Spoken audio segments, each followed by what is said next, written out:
Welcome to Inner Voice of Knowing podcast. I'm Kay Doran, a shamanic leadership coach and healer, guiding you through life with a foot in both worlds.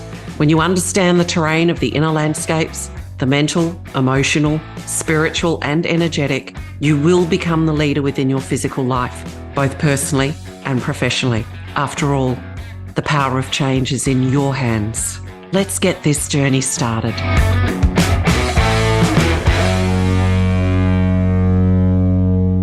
Welcome back to Inner Voice of Knowing podcast, everyone. I'm a little bit excited today to introduce you to Brett Solomano, and I'll tell you why. Brett is my first male guest, and when I started doing this podcast, I sort of said, I just started to feel that I needed the masculine voice coming in as well. And it's like, oh, but I've chosen to predominantly work with women, even though 33 years I have worked with men. And I invited someone else in who we haven't been able to organise the time, but you were sort of the answer to that prayer, Brett, in a way, because I got onto LinkedIn and you'd asked me if you could be on the podcast. And I'm like, okay, that's interesting. And then when we chatted, it's like, absolutely. And now I now have other men and couples, and because I just think the voice needs to be coming from both the masculine and the feminine about their journeys, about your wisdom, and how it also everyone is guided by that inner voice of knowing. So, Brett, you are living in Atlanta, Georgia, USA, but you are an Aussie boy, born and bred in Australia. And, you know, I found you fascinating when I looked at what you do, because you're an award-nominated stuntman. And when I read stuntman, I'm like, well, that's a little bit different in the Guinness Book of Records, but also with a passion in addressing, you know, fear and moving through fears. So I'm really excited to have you here. So welcome. Tell us a little bit about yourself and why you're also drawn to coming on the podcast. Thanks, Kay. Thanks for having me. It's interesting you mentioned your story. There's a bit of serendipity for sure. I had made the decision end of last year to get back into public speaking and working with people, developing mindfulness, emotional intelligence, overcoming fears and procrastinations. And I just started reaching out to some folks, and you know, here we are. It was quite interesting to hear your side of the story. It was quite serendipitous because I think you might have been one of the first people to respond positively. I've just done some outreach on LinkedIn, and I thought that looks pretty interesting. So it's been a quick getting to know you, but there's definitely some alignment there. Inner voice of knowing, and that's definitely a theme that I've had in my life as well with my own guidance. I've never really had. I think I've only had one, maybe two full-time jobs in my life ever, and everything has been guided by my own compass through different freelance jobs, performing jobs as a stuntman. I've had a couple of businesses. I've got a truck business right now, and I do coaching and public speaking and various things. And there's hundreds of jobs in the middle there as well that I won't even go into because I'll get sidetracked. But definitely resonate with the idea of your inner voice of knowing. So, Brett, you know, being guided, you feel, by that inner voice of knowing, was that from a young age a conscious thing or something that you reflect back now going, it was just happening naturally for you? You know, it's hard to discern because I think it's a very subjective experience. You know, your inner voice of knowing is your own, and mine is mine. And it's not like we can sit down and have a conversation about that chair that's in the room that we can both sit on and experience differently. Yeah. But looking back, I definitely think there was a reflection that was coming back to me, some kind of, you know, and it's so hard to describe because so many people have different words and different experiences to describe their own. But for me, it was just some kind of guidance, some kind of voice or compass pointing me, telling me what to do, telling me it's going to be okay, you know, when those dark times, chills with that one, you know. Yeah. You know, we all go through struggles as a kid and wonder if we're good enough, and you know, our parents don't like us and the kids don't like us and all those kind of things. And I remember quite a few times where I just get this connection to something that said it was going to be okay. Yeah. That's really powerful. And what's really powerful there for me that stood out with what you said, Brett, is we all go through. Because all Yes. too often we sort of victimize our own childhood, or, that it should have been better, or that we shouldn't have felt lesser than, or whatever. But I'm there with you. We all have that. That's part of the journey. And I think that's Hmm. what brings us together and connects us. Absolutely. Yeah. And look, every childhood is different, and Yeah. we can dwell on the bad stuff. We can dwell on the good stuff. In every moment, there's challenge and support. There's pushing and pulling. We're moving forward and backward. It really depends on the context in which way we're facing. And I think that guidance is always there, because even if we're not listening for it, it's just like a signal that's always on. And at least that's been my experience. And I know there's been times when I've definitely been blocked. At best, I'm in my head when I'm blocked, because that can Yeah. be something easy to get out of. And at worst, I'm in a much more denser energy, like anxiety, or being a bit depressed and those kind of things, and all those other energies, those expectations, those Hmm. dwellings. When we're stuck in something, it can take a bit to unravel that momentum and get back into a place where we can listen. But I think that's the game. That's the game that we've all signed up to play, is listen as congruently and authentically as possible to our own inner voice of knowing. Yeah. Yeah, and get out of our own way. I always say depression is a whole lot of suppression. And Hmm. when we're trying to sort of, make things happen, or caught in our past, or projecting to the future. I'm intrigued. What got you into being a stuntman? That's a not necessarily what you hear typically of people doing. So I'm really intrigued about that story. Yeah, there's so many little pieces that sort of came together, but it started back, if I trace it back as far as I can. My mother was a librarian, so for her to teach me anything, it was often through books, and obviously she had a physical connection with me, teaching me things through voice, Yeah. but she'd often give me a book if I had a question. And my dad was an industrial chemist and a mathematician and a physicist. He was physically minded, so he wasn't a physicist, but he would teach me how the world worked through the mechanics of the world, and he'd show me Wow. how magic tricks worked and things like that. So I had a beautiful feminine and masculine approach, and a nice balance with that. And getting into my early teenage years, I'd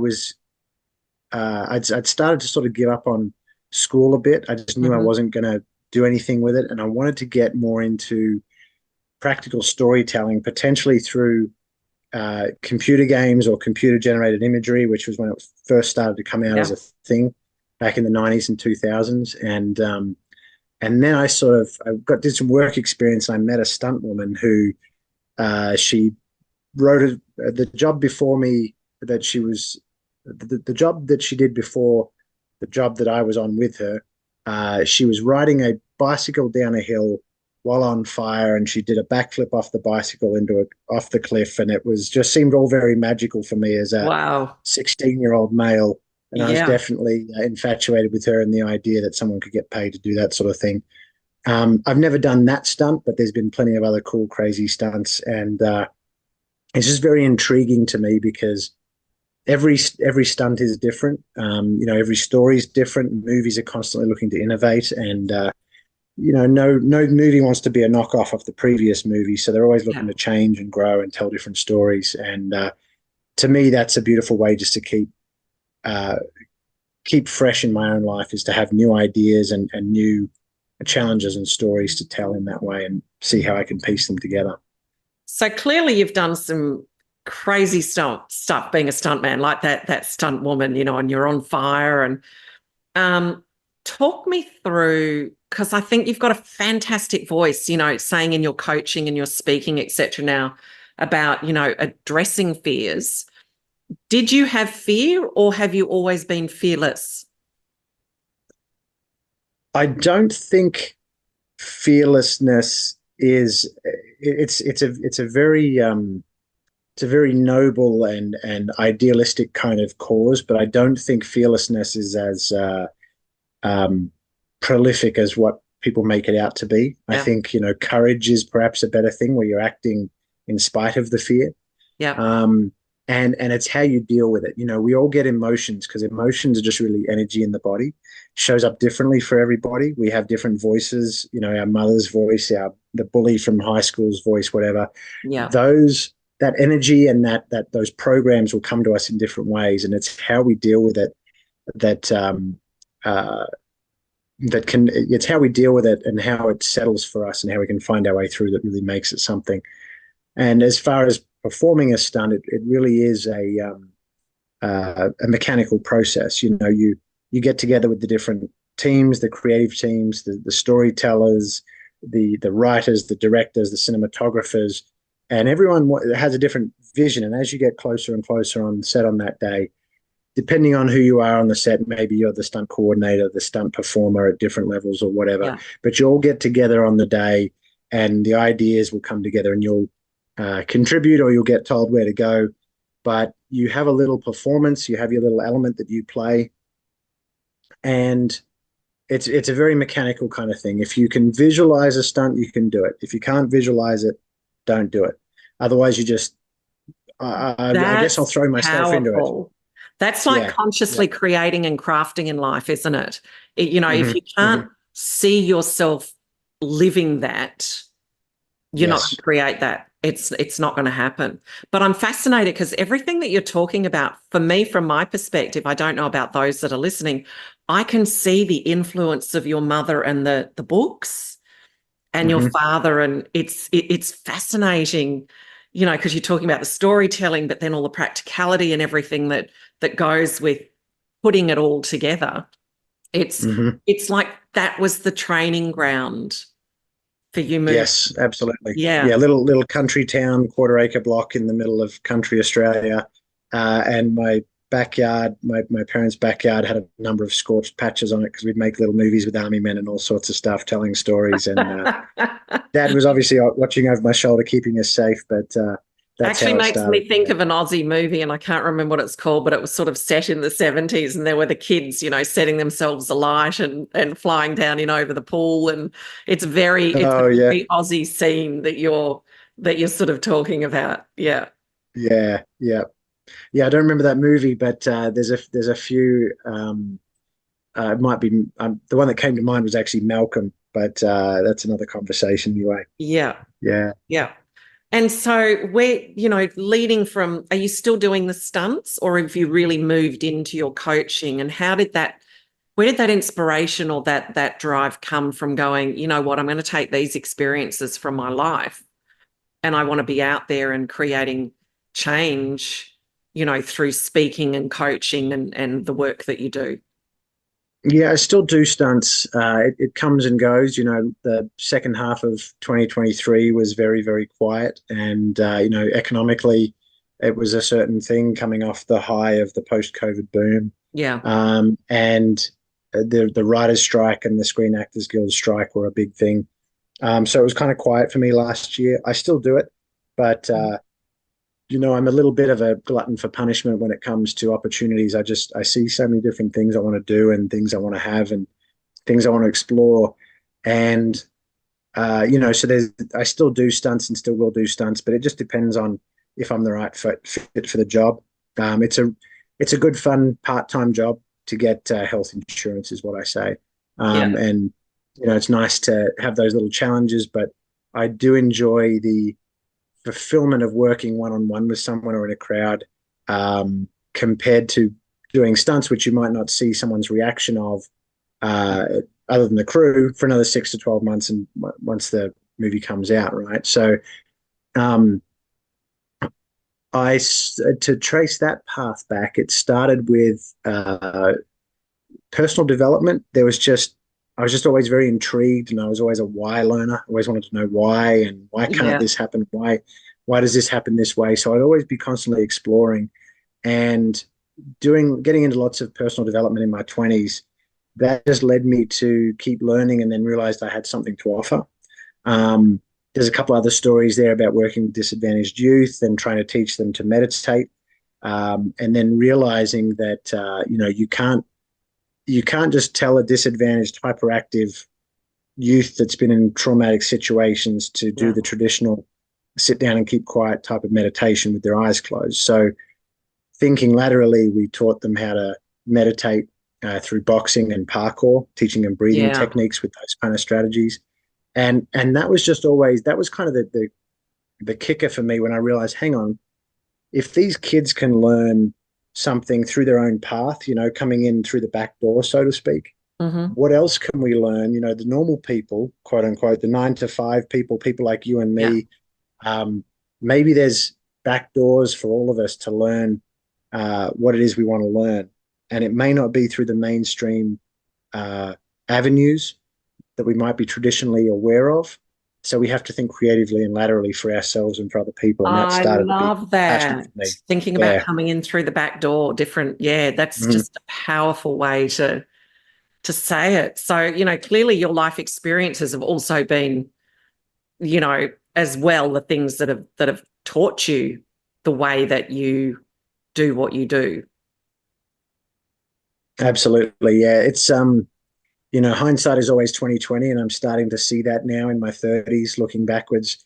I always wondered, why am I like this? I felt a little bit wrong at doing so many different things and a bit scatterbrained, but I realized it was just a big foundation that I was building. Um, and I found out something recently that is quite interesting. The bottom 20% of a pyramid is actually half of its volume. So the Uh-huh. bottom 20% of a pyramid's height is half of its volume. And I just realized I'd spent so much time building a strong base for my pyramid that it's okay, and I'm just building a strong foundation to build from. So yeah, to anyone else out there who's wondering where their life is going, just know that it's probably a big foundation that you're building for something, and you never know where that pyramid might grow to. I love that you said that because I was going to pick up on that one, Brett, which is, and I've got 4 kids and my youngest is about to turn 30 and then they sort of all go up from there. But there have been times of, I don't know what I'm meant to be doing. And it's like, well, just keep doing what you feel inspired to do. And it might even seem eclectic or not make sense, or is it a waste of time, or it's not really what I want to be doing.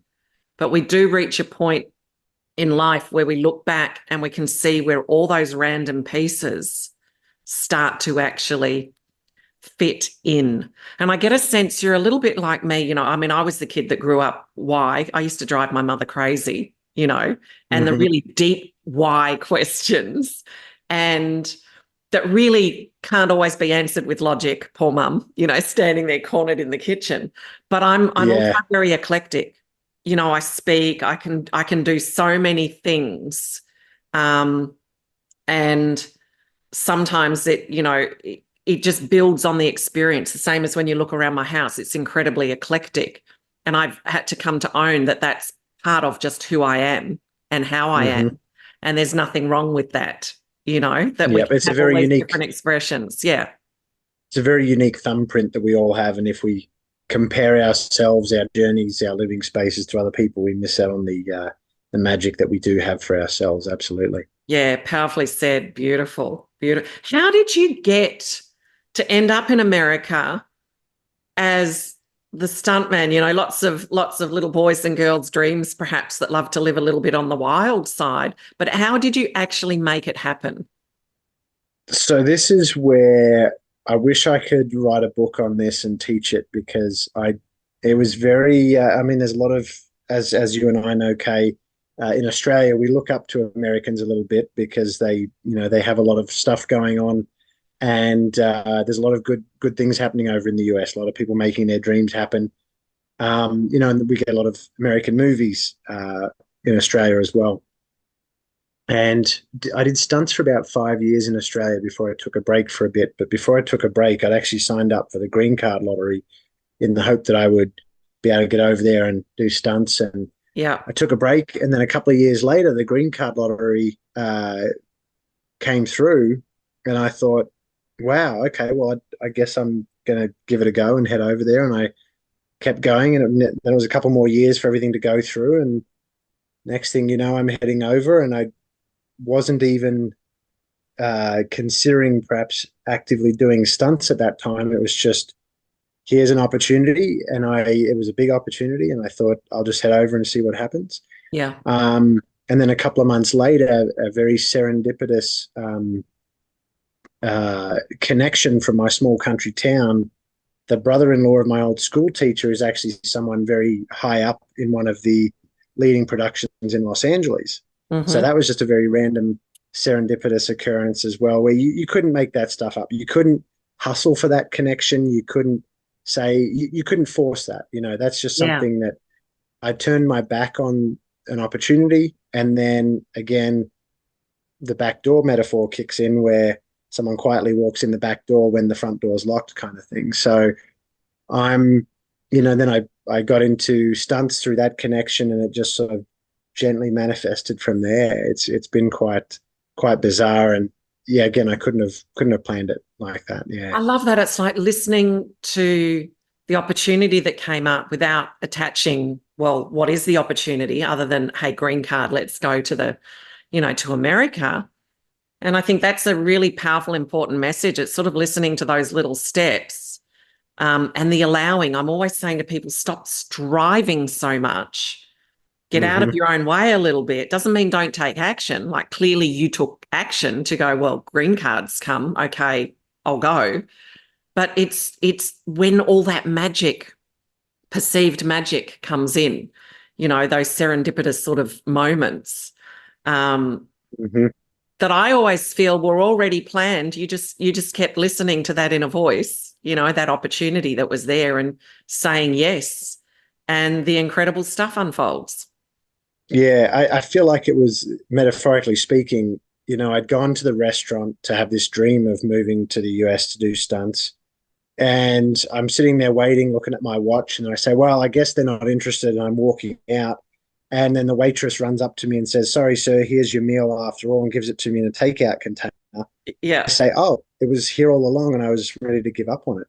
And that's I just love that. Yeah, quite fascinating. yeah. Yeah. So what's your passion point in your message, Brett? Do you know what I mean? For me, I mean, I can talk on a lot of things, but it always comes back to that inner voice of knowing, letting it be our GPS in Mm-hmm. life. And no one knows our soul calling better than our own soul. Um, and the power of leadership coming from that. So clearly you can talk on a lot of things. What's the heart of it that you feel is your message?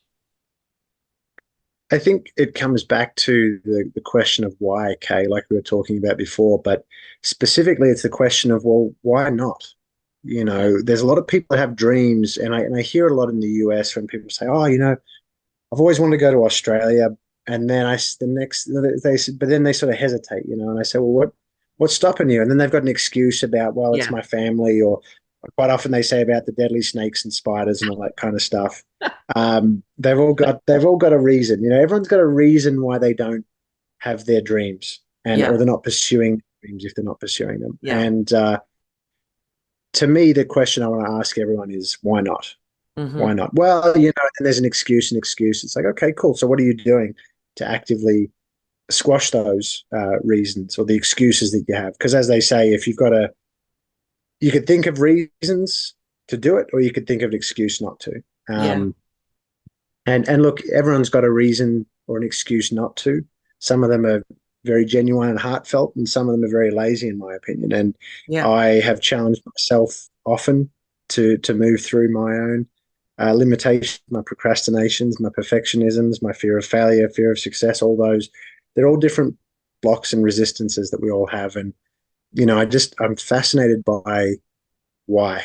Why do we say one thing, but then the actions don't match the words, and Yeah. that's a very interesting thing that I have around congruence, to desiring something, wanting it, and then going after it, having your actions match your desires and your words. All those, I call them false stories and beliefs, because I believe if people just say your subconscious beliefs, words have power. It's a stake in the ground. You're anchoring every time you call it a belief, but if you call it out for what it is, a subconscious false story and belief, that empowers us even more. And then when we understand when those excuses come up, why, I always say, understanding the landscape, and we know Yes. in Australia, the landscape is always changing. It is a vast country, with Hmm. varying landscapes from absolute, I'd love to live in a sunburnt country, not kind of areas, to white beaches, blue sands, mountains, so when we understand when and why certain things, excuses and avoidance tactics come up, we can then choose to lean in, which is clearly also what you're talking about, with the fear and the leaning in. And I talk in terms of power questions. And I think you saying why not is a power question because it demands a response. It's so Hmm. simple, the question, but it's a power question. Why not? You can't just ignore, you need to answer that. Do you know what I mean? It's like Yeah, pulling it up from inside. So it goes eyeball to eyeball with you. absolutely. And I think it's an important, like what you just said there, Kay.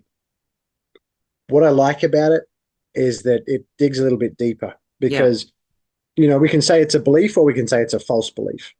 We can say why and we can say why not. And the more we sort of poke at this thing in different Yeah. ways, and just to play devil's advocate, is it a false belief or is it an old belief?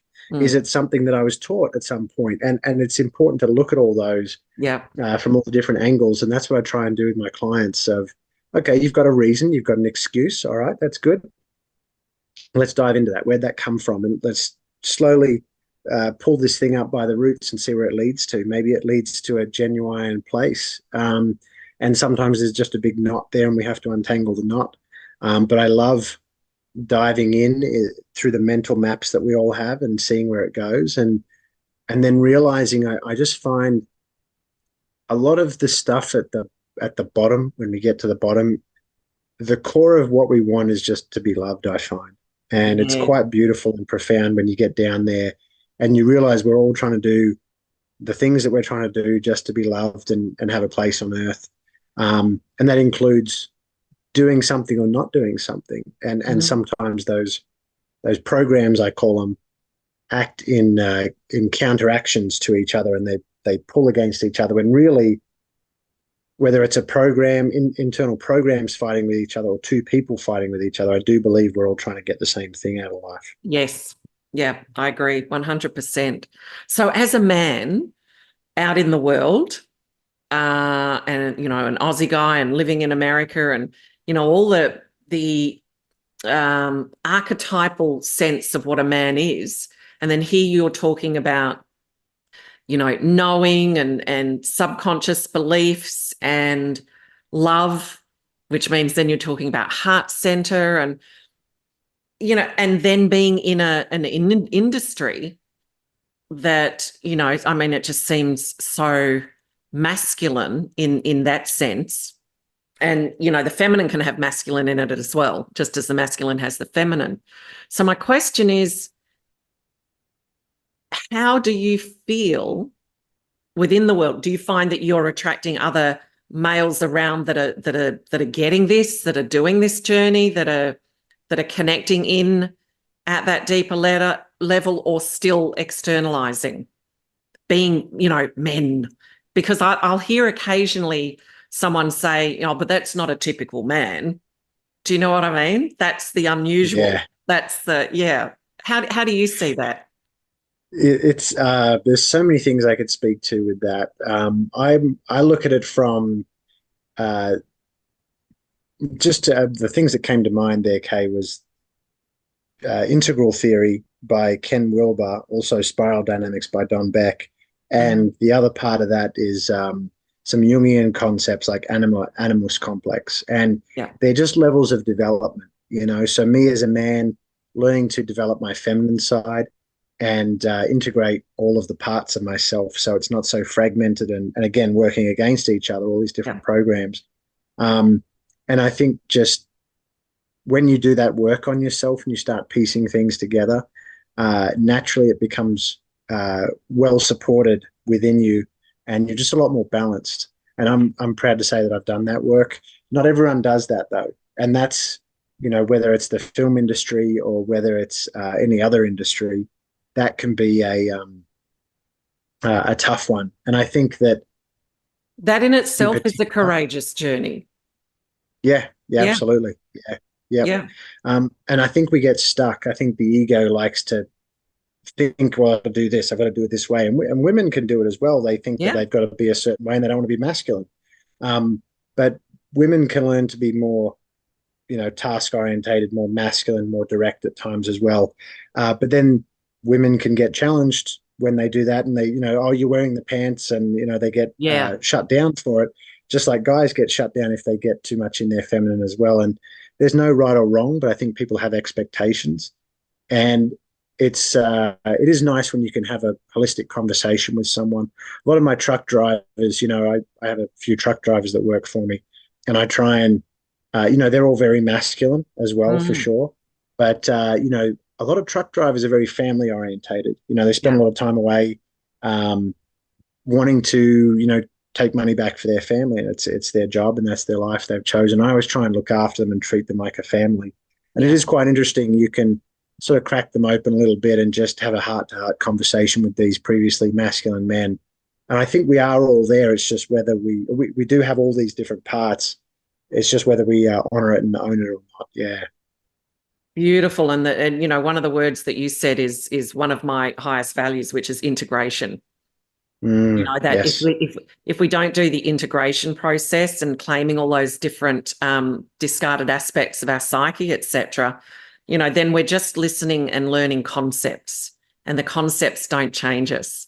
So Yes. you're speaking my language, with Yep. what you're saying, and I think that's the beautiful thing too, that I might choose different words and you might choose different words, but where are the threads of commonality? Because we have our own languages, but what are we really saying? We're saying the same thing here. That's right. And Yeah. dealing with perhaps like these truck driving guys that are doing a very masculine, out earning the bread, coming back, doesn't mean that they don't have heart. You might just need to choose a different language to express the same thing that opens them up. That's right. Yeah. Yeah. Yep. So wow, you're Mm. only in your 30s and Mid 30s. Yeah. mid 30s and doing so much and gained all this internal experience as well as your external adventures. Do you find that's the norm for you're in the age bracket of my children. Do you find that the norm, that this is more prevalent now? Because I've had someone say to me once, I remember it was maybe 5 years ago, a conversation where someone older than myself was saying about the younger generation. I said, that's not what I experience. I experience a Mm. very, conscious youth doing a bit of an internal journey. You always get the exception, the selfish, the whatever it might be. But in my experience from the youth that's around me in your age bracket, I think it's really insightful and exciting. Definitely. And I think that's just a characteristic of humanity as we progress, Kay, I'd imagine, because you think 100 years ago, even 20 years ago, we weren't having conversations about meditation like we are now. We weren't having conversations about emotional intelligence and self-care like we are now. And that's just a changing of the times. Every problem that a generation has is solved by the next generation, which Mm-hmm. in turn becomes another problem for the next generation potentially as well. I'm looking at electric vehicles. I'm a big fan of electric vehicles, but I'm also aware that we're still digging holes in the ground to get those minerals for the batteries. So where does that go? I think we are heading in the right direction, but I don't know it's the be all and end all of a solution.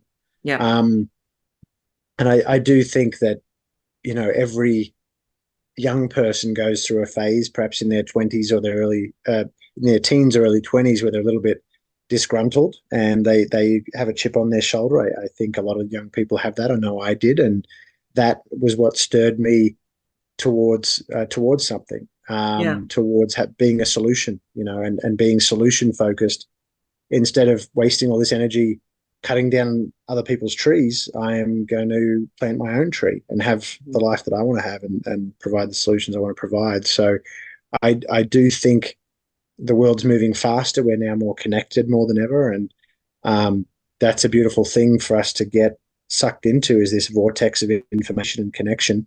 Yeah. And having a purpose in amongst that to tie it all together. Yeah. So who do you work with, Brett, in your coaching? I really enjoy working with people who they're, let's say, in there. I don't like to say an age, because there's always someone outside of that I enjoy Yeah, but working with. But there can be outside. Yeah. Absolutely, yeah. I haven't have an avatar, but I won't say exactly what that avatar is, because I don't want to tighten it down to that. But Yeah. it's the type of people that have spent some time in life doing what they think they were supposed to do. Mm-hmm. And a bit like myself, they've done a handful of things. They've progressed through a career path. Maybe they went to university for several years, had a career for several years, and they achieved what they wanted to achieve too early, or they didn't achieve it, but something felt very off. Yeah. And it's that kind of feeling. I love working with people that have that feeling of, hang on, am I in the right room? Did I walk in the wrong room? Because yeah, it's that feeling of confusion. And one of my favorite gifts I love to give is clarity. And when you're confused, if we can just get in there and repackage and reorganize what's going on, an aha moment is sure to follow from that. And when you have clarity, you're more aligned, you're more focused, you can take action, you can get results a lot easier. Yeah. You're more at peace, you're not as emotionally volatile. And that unpacking all of that, that's what I get really fascinated by. So I do have clients, I've had clients in their teens, and I've worked with a lot older people as well. And it really just is up to the phase of life. I think that's more determinant. Sometimes we're going up in life, and sometimes we're going through a winter phase where we're a little bit stuck. And I enjoy working with both of those types to help them overcome their blocks. Beautiful. So, God, we could just talk forever and a day. But what's one absolute gem that you'd like to leave the listeners with? I would just love to encourage everyone here listening today. You've spent a bit of time now listening to our voices on this beautiful podcast. Just go outside, or if you can't go outside because it's raining or it's nighttime, just go sit on your bed or on a cushion or something like that, and just sit with yourself for 5 minutes and reconnect. And that's something I've usually been pretty good at, is connecting with my head and my own compass. But there are other parts of ourselves as well, just to challenge the idea of inner voice. There's also inner voices, and listening to all of them, getting to know them. As a man, coming back to that conversation, I'm not always good at listening to my own inner child, and that's something I've had to get to know a bit more. So that's one that I've got another gorgeous gentleman that's coming on later on, and he very much deals with inner child. And the more that I've listened to him, I'm like, this is amazing. This is a man who's predominantly talking about heart, love, and inner child work. So I love it when men start talking about that. Yeah, there's that real, and I've done this work for 33 years and used to work with a lot of men. And I worked with a man who was in his late 70s, early 80s, about to leave his wife, and it all came down to some inner child stuff. Yeah. Reclaimed that, went home, had a happy marriage. It's so wonderful to hear men talking about the inner child. Or I'd absolutely. like to call them the inner children, because I think there's an orphanage inside of us. Absolutely. There's an orphanage until we take responsibility for guiding those that are in our care. Yeah. And I think that's beautiful, just finding a space to go and just connecting in. Yeah, it's so easy to be overstimulated. We've got our to-do lists, we've got our family, we've got social media and all Netflix dragging our attention away. Oh my gosh. And so much nice social media. TikTok, Instagram, like the whole thing that just keeps. Don't get me started, Kate. Don't get me started, because I'll get on that rant. And yeah, that's the other thing I like to work on, is the overcoming addictions part as well. I've had a few addictions in my time to social media, and I find that mental game is fascinating too. But Yeah. yeah, it's that's a whole nother conversation, a whole nother game to play. And yeah, just create that space to sit with yourself and see what comes up, and just let those layers fall away, and clear that signal up a bit. Yeah. Beautiful. Brett, I think you're a guest that I could have on again. I think that you're adverse like myself in so many aspects of life and this internal journey, whether you call it spiritual or conscious, whatever name you want to give it. It's heart orientated. Is there anything else you'd like to add about your work? I know that I'm going to put the link, or my producer will put the link in on all the podcast platforms for people to be able to reach out to you if they feel so inclined. But is there anything else you'd like to sort of add to the end of our short journey? Yeah, it's time flies when you're having fun. Hey, Yeah. no, just thank you again, Kay, and I appreciate the compliment. And I think it's just a beautiful reflection of the person that you are as well, for the conversation that we had today. And just, if there's anyone out there that'd like to reach out to me, they can reach out to me at a stuntmansguide.com, or you can search my first and last name on LinkedIn or on Google. Something will come up. I've got a few different coaching programs, Momentum Mastery, where we overcome one fear every day for 28 days. Oh, I love it. Yeah, just be happy to have a conversation with anyone if they've got some blocks or resistance, or if they love learning. I love the same things as you do, probably. So let's have a chat. That's so beautiful. Well, Brett, I couldn't be more thrilled. I mean, I felt that you would be a great fit for this podcast. And after, 50 minutes or so, you have exceeded my hopes. And thank you so much for bringing so much heart, truth, openness in your masculinity of expression of being a man. And I am so thankful that you reached out to come on. And boy, was my question answered. Yes, yes, yes. I need the voices of men on this podcast as well. So, blessings to you. Let's stay in touch, because, you are a wealth of wisdom. Thank you, Kay. Thank you for the opportunity. It's been great to chat with you, and looking forward to the next time we can do this again. All right. Thanks, everybody.